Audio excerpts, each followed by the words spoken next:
Son las 2 de la tarde con 16 minutos y le agradezco muchísimo al maestro Gerardo Rodríguez Sánchez Lara, profesor de tiempo completo del Departamento de Relaciones Internacionales y Ciencia Política de la Universidad de las Américas Puebla y coordinador académico del Centro de Estudios sobre Impunidad y Justicia de la UDLAP, que esta tarde nos permita platicar con él de un tema que conoce y que bien nos habías advertido de lo distinto y en momentos difíciles que iba a ser el proceso electoral en los Estados Unidos.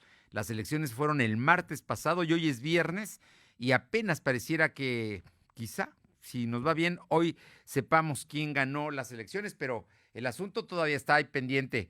Gerardo, muy buenas tardes y muchísimas gracias.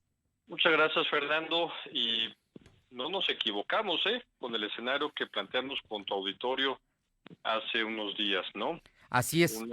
Una elección cerrada. Yo no me quise decantar hacia ninguno, porque inclusive yo te diría hasta el día de hoy, no sabemos quién es el presidente. Por supuesto que Biden va a la delantera en las probabilidades estadísticas, como estamos viendo, porque es entre un 10% y en algunos estados 2% de lo que se calcula que falta por votar en esos estados. La verdad Esta, es que la tendencia actual ya favorece al ex vicepresidente John Biden, Fernando.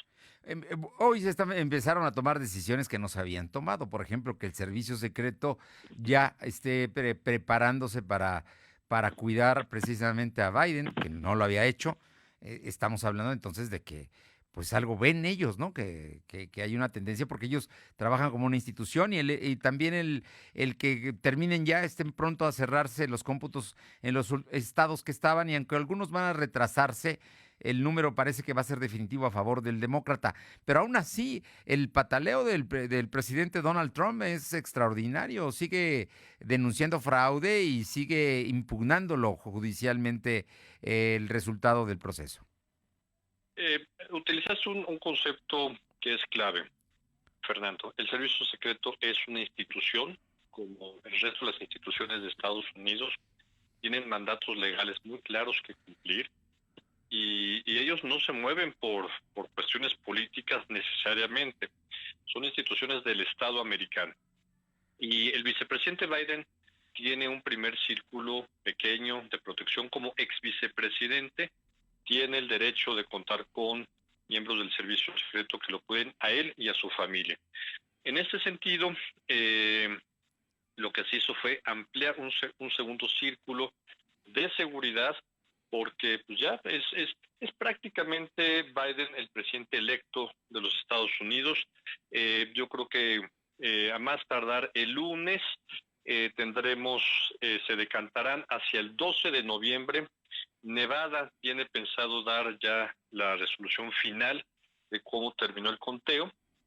Esto no significa que el colegio electoral ya se haya reunido. El colegio electoral se va a reunir hasta diciembre y en diciembre estará dando el comentario final. Fernando, Sí. aquí ya el evento político más importante en este momento es the call, como dirían en inglés, es la llamada de Donald Trump al vicepresidente Joe Biden. Es la tradición, es el ritual político de la democracia americana que el perdedor llame al ganador, y eso ya es una indicación de tranquilidad, y que el presidente Trump desista del conteo de votos, ¿no? Si no desiste el conteo de votos, estimado Fernando, nos vamos a ir hasta enero, porque hasta esa fecha, hasta el 6 de enero, se declara formalmente la declaratoria de triunfo y que tenemos presidente electo constitucionalmente, para que el 20 de enero tome posesión en las escalinatas del Capitolio en Washington. Pues eso es lo que sigue, pero por las declaraciones recientes, pareciera que Trump va a llevar hasta el último minuto esta impugnación.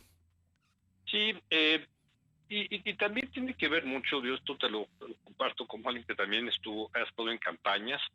Es muy desgastante el proceso postelectoral de un equipo que ve claramente la derrota. Porque si el presidente Biden, el ex vicepresidente Biden, gana más de 300 votos electorales, los cálculos es que se lleve Nevada, Arizona, por supuesto, Pensilvania y hasta Georgia.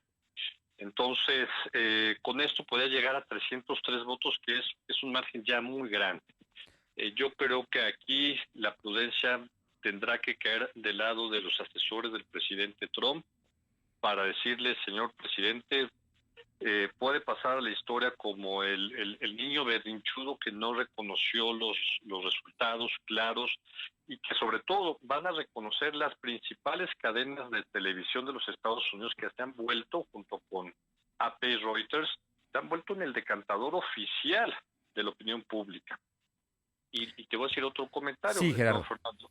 Sí, sí. Van a caer las llamadas de felicitación de mandatarios de todo el mundo al presidente Biden. Y el presidente Biden tiene, o sea, a diferencia de la transición mexicana, él va a tener solamente 2 meses para planear su equipo de transición y las políticas que de inmediato tendrá que tomar ese 20 de enero del 2021.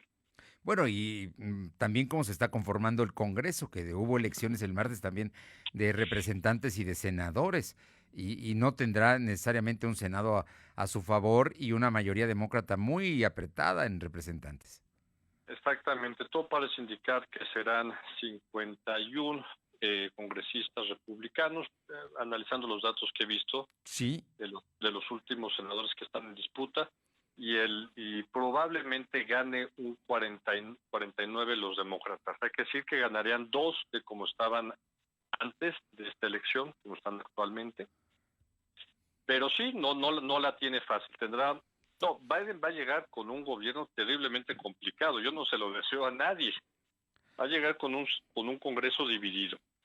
Va a llegar con una pandemia, probablemente llegando a los 400,000 muertos hacia finales de enero, con una economía que está saliendo de una recesión muy importante, con un nivel de desempleo muy alto todavía, y con una división social muy alta, ¿no? Precisamente este tema me gustaría que un poco ampliáramos, porque este escenario que ya presentaste, difícil en términos de todos los factores y todos los momentos complicados que vive Estados Unidos como país, con su crisis económica, con su crisis de salud y ahora también con la división. Porque si bien es cierto que Biden puede tener un número importante de electores, lo cierto es que en términos de votación, que fue la más alta votación que se haya tenido en los últimos años, eh, está muy dividida en términos universales, en términos de votantes, digamos. Y eso es difícil, y todavía más cuando las cadenas de televisión, que son factores de poder importantes en los Estados Unidos, por ejemplo, ayer cortaron el discurso de Donald Trump, algo que por lo menos yo no había visto antes. Nadie había visto esto, ya lo habíamos prevenido que iba a ser una elección atípica por el carácter, la forma de gobernar del presidente Donald Trump, que no iba a aceptar rápidamente su derrota.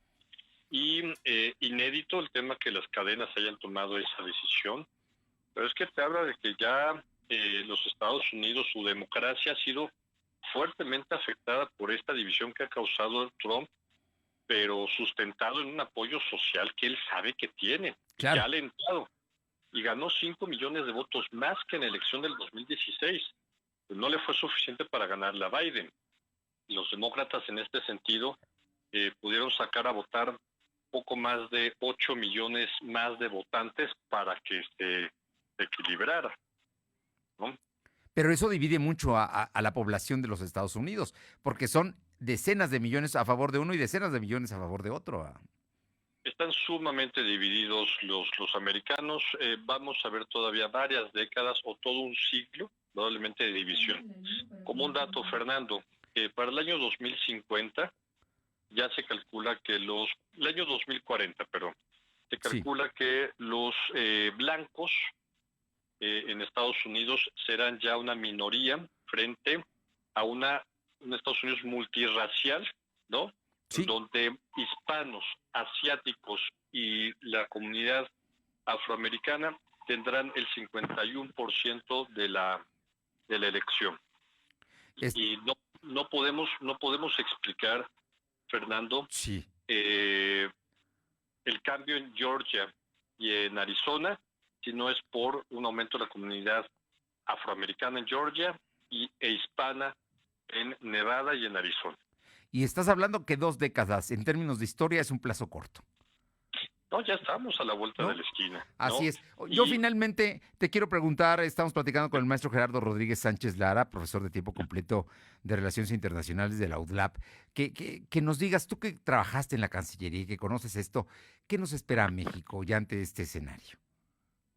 como siempre, una relación muy compleja, Fernando. No importa quién sea el inquilino de la Casa Blanca. La relación es tan compleja que simplismos de quién es el inquilino de la Casa Blanca no te modifica mucho, salvo con el caso de Donald Trump, que sus ideas sí cambiaron la relación entre los dos países por el tema de que se renegociaron un tratado de libre comercio. No fue cualquier cosa.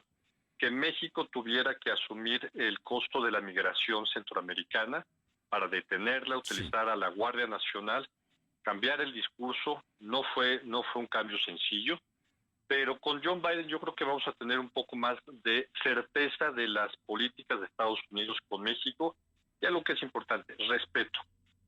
Respeto a los tratados, respeto a los acuerdos políticos, a los acuerdos interinstitucionales. Pero al final es tan compleja la relación, Fernando, que las agencias de inteligencia, de seguridad, políticas, económicas, la relación con los gobernadores, con los condados en la frontera, es tan intensa que un manotazo desde Washington no la puede alterar tan fácilmente. Ese sería finalmente esta historia que se construye entre México y los Estados Unidos, que pues somos vecinos y aquí vamos a seguir. Así es, querido Fernando. Pues sí, hasta que no llegue un meteorito y destruye el planeta, México y Estados Unidos van a seguir siendo vecinos para toda la vida que existamos como estados. Pues, maestro Gerardo Rodríguez Sánchez Lara, muchísimas gracias por estas explicaciones. El tema de que Biden ya está perfilado, que las cosas se van dando. Vamos a ver cómo termina esta historia que todavía se sigue escribiendo y de aquí hasta enero, el 20 de enero que rinda su protesta, sabremos ya bien perfectamente cómo van las cosas allá en la Unión Americana. Por lo pronto, de que hay riesgos, hay riesgos. Sí, y hay que seguir estando monitoreando lo que sucede en Estados Unidos, porque no hay ninguna relación que más afecte a México que lo que pase al norte de nuestra frontera. Muchas Así es. gracias, Fernando, por la entrevista. Muchísimas gracias por estos minutos. Un fuerte abrazo. Abrazo.